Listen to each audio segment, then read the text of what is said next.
Usa ka adlaw niya na, liingon ang banas siyang asawa. Day, murag nag-anam-anam na nakalasud ang atong panginabuhi karon.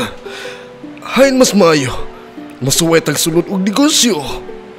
Maayo na nga una-una tunyo. Pila kahay atong ipuhunan anak? Aduna ako'y 2,000 diri. Ako kining ipalit og bugas. Og dalon ko kini ngadto sa minahan. Kay akong nabati nga maayo ang halin didto sa bugas. Mato di Tunyo.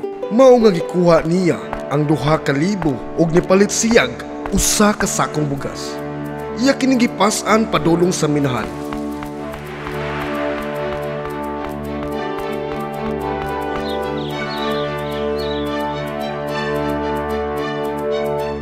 Sayang pag-abot dito, gisultian niya ang mga tao.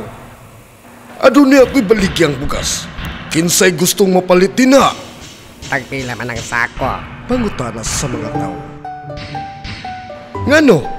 Nakalimot na day mo sa presyo sa bugas? Tag 2,000 ang sako, tubag ni Tunyo. Tuod man, nahurot o kahalin ang bugas ug malipayon kaayo si Tunyo. Dali-daling gisulod ni Tunyo ang halin sa iyang bulsa. Nangutana siya sa mga tao. Unya, gusto pa mo mapalit og usab? Kay dad-ang tamo?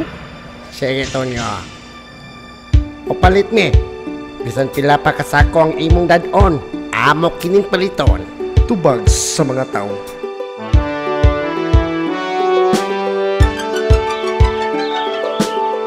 Pag-iabot niya sa iyang Pinoy-anan, gipungutana siya ni Marta.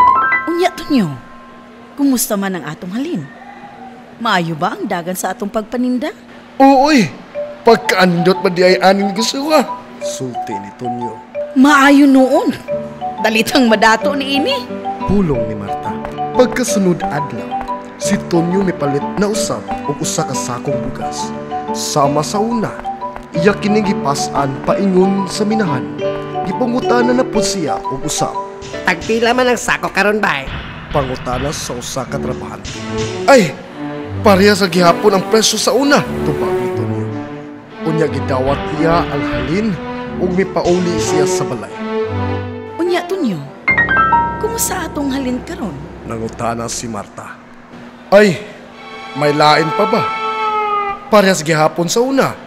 Wa pa gani na ako mabutang ang sako. Hurtayon kini og kahalin. Pangpahambog ni Tunyo. Sulod sa usa ka tuig, nagpadayon si Tunyo sa iyang pagnegosyo og bugas. Ibaligya kini niya sa presyo nga sama ra gihapon sa pagpalit. Usa ka adlaw ni ana, misulti si Marta. Magbalanse na kita tunyo sa atong ginansya. Nagbuka dayon og banig si Marta. Silang sawog og nilingkod siya sa kilid at bang Tunyo. Ug iyang gipungutana si Tunyo. Hain man ang halin ug ang ginansya sa bugas nga imong gibaligya sa tibok tuig. Unsay kinansya ba? Balik pangutana ni Tunyo. Ngano? Ihatag na ang kwarta aron atong masuta kung pila gayud ang atong naginansya. Sulti ni Marta. Oh! Di arao! Sulti ni Tunyo. Og iyang gikuot ang kwarta gikan sa iyang bakos. Og gitunol niya ngadto kang Marta ang 2,000. Unsa? Maura kini natigom nimo sa tibok tuig? Naghilak sa kalagot si Marta nga nagasulti. Di ba? May imong gipamulong nga maayo ang palit sa bugas dito sa minahan? Maura gyud na tanan Marta, tubag ni Tunyo. Tagpila man day ang pagpalit nimo sa bugas? Pangutana ni Marta. Tag 2,000 sako. Pulong ni Tunyo. Unya, pila may baligyan nimo kada sako? Pangutana ni Marta. Ag 2,000 ra po lang matagsako, tubag ni Tunyo. Diyos ko nimo tunyo ay!